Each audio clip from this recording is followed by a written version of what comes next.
So thank you very much for the opportunity to give you an overview of the A-WOL Drug Discovery and Development Program. And A-WOL stands for anti-Wolbachia, and I'll introduce you to what Wolbachia is and take you through 2 5-year programs that have been funded by the Bill and Melinda Gates Foundation.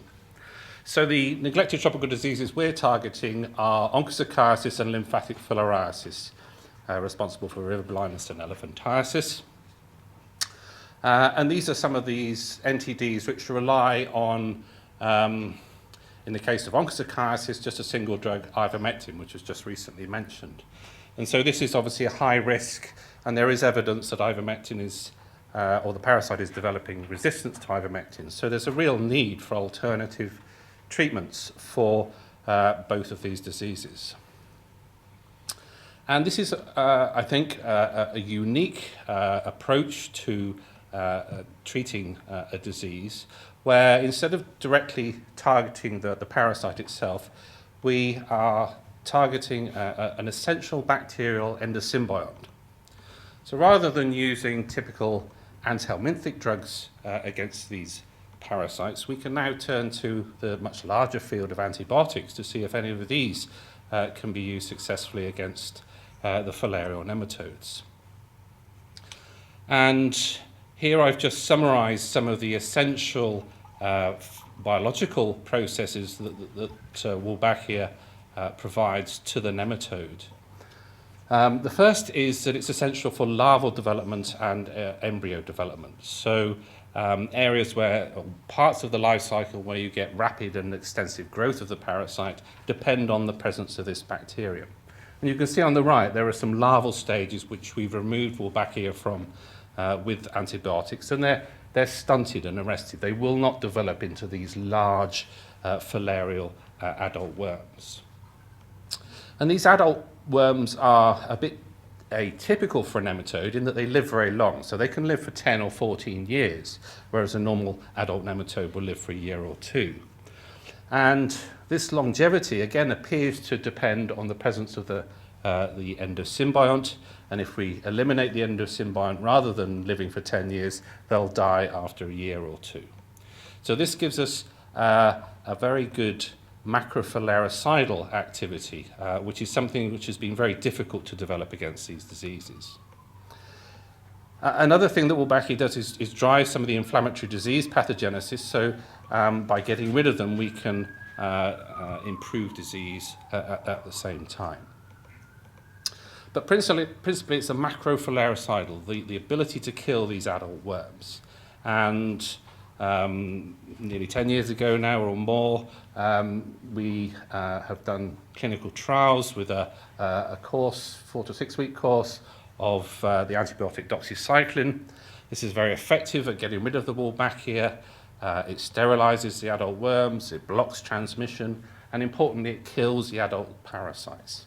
And he does it with very good safety profile.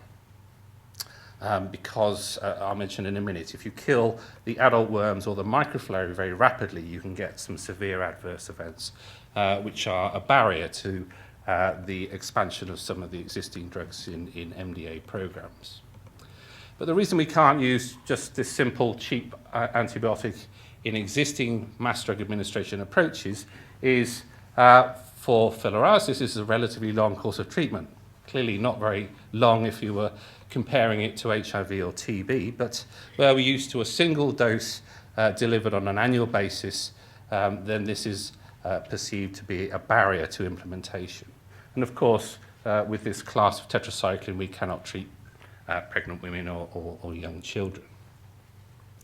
So they're the real barriers to using that, and the aim of the A-WOL program is to overcome those barriers, essentially. And this just illustrates how it delivers a safe mode of action with this slow kill. Because here's an example where patients were treated some 20 years ago with suramin, which many of you know is a very toxic drug in its own right. But one of the problems of killing these adult worms rapidly is that you can get a reaction, an immune reaction to the death of the parasite, which can lead to these exploding nodules.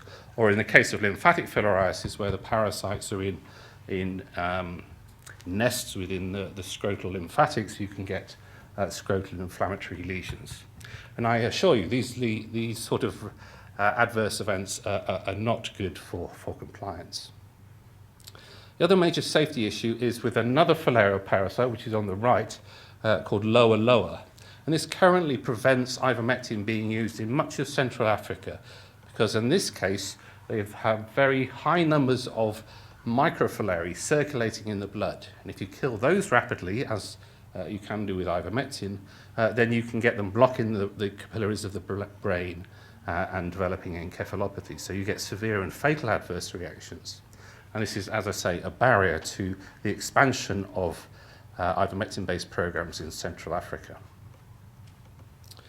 So at the moment, using doxycycline, we can have a new macrofilaricidal therapy for both lymphatic filariasis and onchocerciasis. We've done regimen reduction experiments, and we get suitable efficacy with now a 4-week course of treatment in lymphatic filariasis.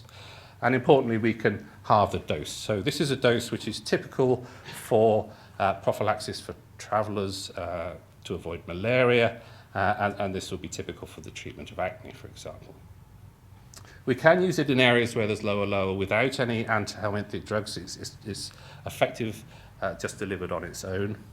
And in restricted areas, we can deliver this in a community-directed mass drug administration. So in areas, a population of about 20,000, we used the community to deliver doxycycline. We got a very good therapeutic coverage, and much to our surprise, 98% of the population that started the treatment finished it.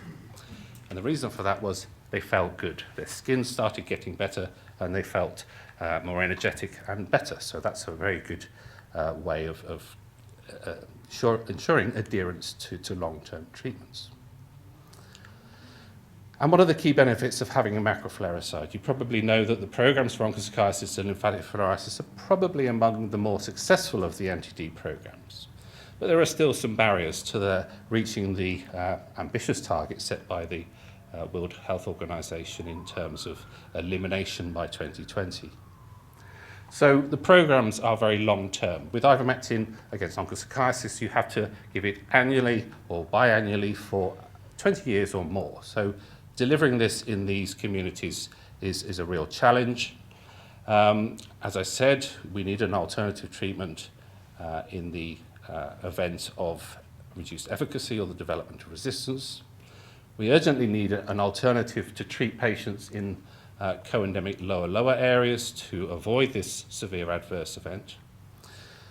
We also need a tool in the end game, so where mass drug administration no longer becomes feasible or cost-effective, we need to have a test and treat strategy to treat hotspot areas and hard-to-reach communities. And I'll give you an example of that later. And of course, stocking the long tail of elimination. As you're all aware, there's this long tail of residual cases which a macrofilariacide would hopefully reduce the time frame. So here I've just listed the goals of the anti-Wolbachia program. It's simply to find anti-Wolbachia treatments which are compatible with mass drug administration a shorter period of time, and we're currently looking at a regimen of 7 days or less, and a regimen that can be used in children and pregnancy. We have a secondary goal to find the best regimen with existing antibiotics which we can use in these more restricted settings where we have a problem such as drug resistance or the lower co-endemicity. This illustrates the main outputs of the first phase of our program. So we use existing drugs and refine the regimen to go down to 3 weeks with combinations of rifampicin and doxycycline. Most importantly, the dose was halved.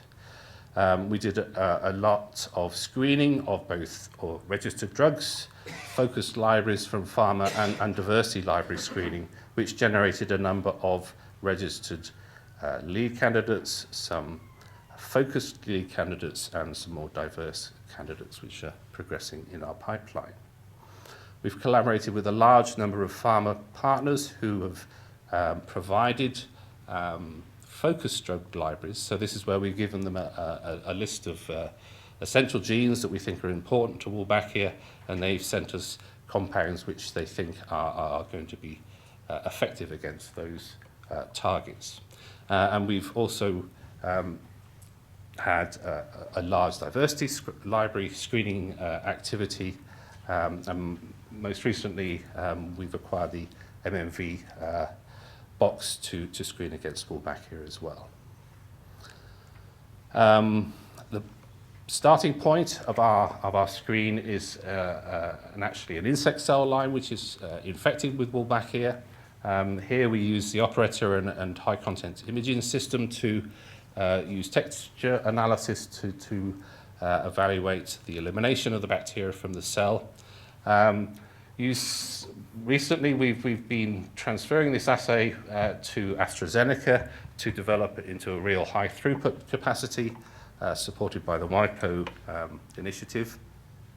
We've had a number of challenges with our working with AstraZeneca. First of all, they decided they didn't want to work in infectious diseases. Then they decided they were going to move to Cambridge when they're just down the road in Macclesfield. And now someone thinks that they're going to take them over. So hopefully this development of this high throughput screen will happen in a rapid high throughput way, so we can use it before all this impacts on our activities. From the cell assay, we take it through our screening pipeline, so we go into a couple of, which is streamlined because this is one of the bottlenecks with long-lived filarial parasites. So we've streamlined it into a larval screen because this is very sensitive to anti-Wolbachia treatments, and then an adult Brucia malayi screen in mice. We are now running as a discovery and a development program, taking the outputs of our registered and repurposed screening and our more focused and diversity screening through to either optimize the best registered tetracycline, the best combination of anti-Wolbachia drugs, and we have a repurposed drug being developed with AbbVie. And we're undergoing lead optimization of now several hit series, working together with the cheminformatics and medicinal chemistry team in the University of Liverpool, headed by Paul O'Neill, and in partnership with DNDi. So this is our current portfolio. So we have a drug which you can use, doxycycline, now in restricted settings. We have some point-of-care drugs which can improve upon doxycycline, but it's the lead series which we think are going to be most productive in terms of developing a drug to suit our target product profile. And more recently, on top of the Gates funding, we have also acquired funding from the GHIT Fund, which is an initiative between Japanese pharma and the Japanese government. We also use PK and PD modeling to inform our drug selection and development. And there's still a lot of innovation and new ideas that we can bring to the table. So we've been actually very successful at getting 3 of these Grand Challenge exploration grants, where we are looking at turning the nematode's immune system against the symbiont by activating autophagy. So that gives us a cidal mode of action. We need a small animal model for onchocerciasis, and we'd like to develop a cell-based screen for direct macrophylaricides. I'll take you through some developments recently. So our final tertiary screen for onchocerca drugs is a parasite called Onchocerca ochengi, but unfortunately that parasitizes cattle, and if you show this to any medicinal chemist, they sort of go white and sort of start getting worried about being able to supply that amount of drug for testing. So clearly that's a real bottleneck in our pipeline. So what we thought we'd do is try and take the parasites out of the cow and put them engraft them into some immunodeficient mice. And thankfully that's worked. So you can see some of the nodules here which have developed neovascularization, so that they are viable and can survive in these mice for a long time. So we validated that model using both existing direct-acting macrofluoricides and anti-Wolbachia drugs.